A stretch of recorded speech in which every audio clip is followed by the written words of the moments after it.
A todos nuestros televidentes reciban un saludo fraterno. En este momento comenzamos con el informativo, noticias al instante para que estés bien informado. Bienvenidos a las noticias de hoy. Saludamos a todos nuestros televidentes, comenzamos con las noticias. El presidente de Ecuador, Daniel Noboa, se encuentra ante la encrucijada de mantener o modificar las 11 primeras preguntas presentadas a la Corte Constitucional el 2 de enero de 2024, tras la solicitud de la jueza Teresa Nux Martínez.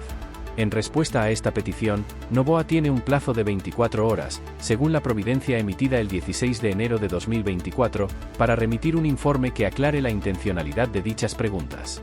Posteriormente, el gobierno agregó 9 interrogantes adicionales abordando temáticas como extradición, indulto, justicia y minería ilegal.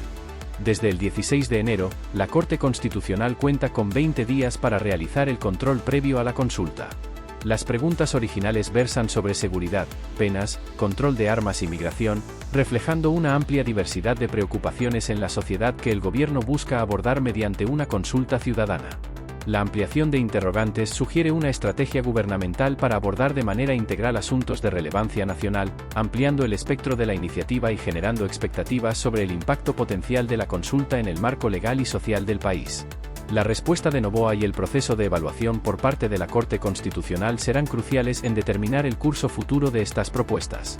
Seguimos con más noticias. La ministra de Gobierno y del Interior, Mónica Palencia, abordó en una entrevista para Visionarias la búsqueda de Fito y Colón Pico, resaltando la cautela de la Policía Nacional en las investigaciones y expresando confianza en obtener resultados positivos próximos. Aunque se especula sobre la ubicación de Fito en varios países, no hay confirmación oficial. Palencia destacó la reducción de homicidios, atribuyéndola al estado de excepción, y delineó un enfoque integral respaldado por un plan de $30 millones del Banco Mundial para fortalecer la seguridad y la inclusión económica en 100 puntos críticos. Sobre el acuerdo ministerial 007, que exige pasado judicial en fronteras, lo defendió en el contexto del estado de excepción, subrayando la prioridad del gobierno en garantizar seguridad y bienestar. La ministra reiteró que la seguridad es una preocupación compartida por todos los ecuatorianos y destacó la necesidad de construir un Ecuador fuerte y unido. La entrevista proporcionó una visión detallada de las estrategias gubernamentales para afrontar desafíos de seguridad y la importancia de medidas integrales respaldadas por organismos internacionales. Continuamos con las noticias. La Policía Nacional anunció la detención de 4 individuos en Esmeraldas el 16 de enero de 2024, acusados de tráfico de drogas.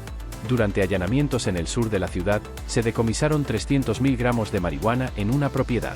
Simultáneamente, en Guayaquil, una operación conjunta con las Fuerzas Armadas descubrió un inmueble en el distrito sur donde se ocultaban armas, incluyendo 2 fusiles, 5 armas cortas, un vehículo y más de 600 cartuchos. Un individuo fue arrestado y entregado a las autoridades. Este éxito conjunto destaca la eficaz coordinación entre las fuerzas de seguridad para combatir el tráfico de drogas y la posesión ilegal de armas, fortaleciendo la seguridad en diversas regiones del país.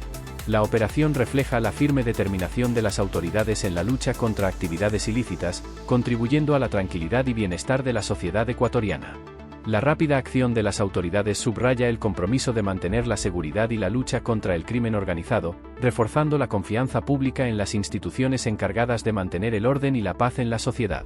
Continuamos con las noticias. En la tarde de este 17 de enero de 2024, trágicamente, el fiscal César Suárez Pilay fue víctima de un ataque armado perpetrado por individuos desconocidos mientras se desplazaba en un vehículo blanco por la Avenida del Bombero, al norte de Guayaquil, cerca de las 14 horas.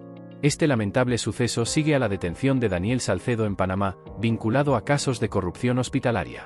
Según informes preliminares, Suárez se dirigía desde la Policía Judicial hacia la Unidad de Justicia del Albán Borja para una audiencia cuando ocurrió el ataque.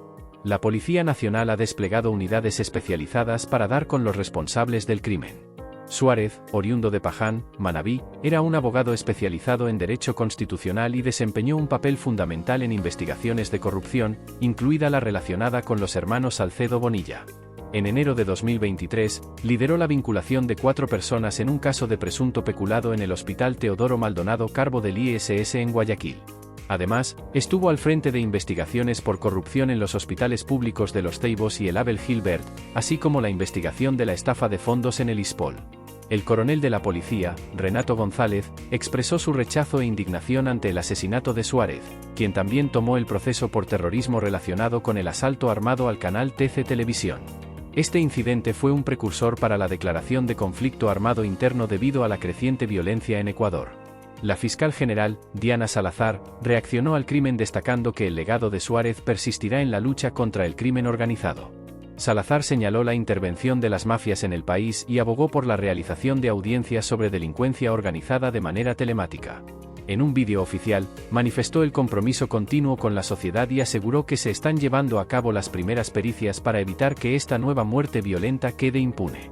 Seguimos con más noticias. El 17 de enero, la ministra de Gobierno, Mónica Palencia, compareció ante la Comisión de Desarrollo Económico de la Asamblea para debatir el proyecto de ley de Daniel Noboa, que propone aumentar el IVA del 12% al 15% indefinidamente, con el fin de financiar medidas contra el crimen organizado y narcotráfico en Ecuador.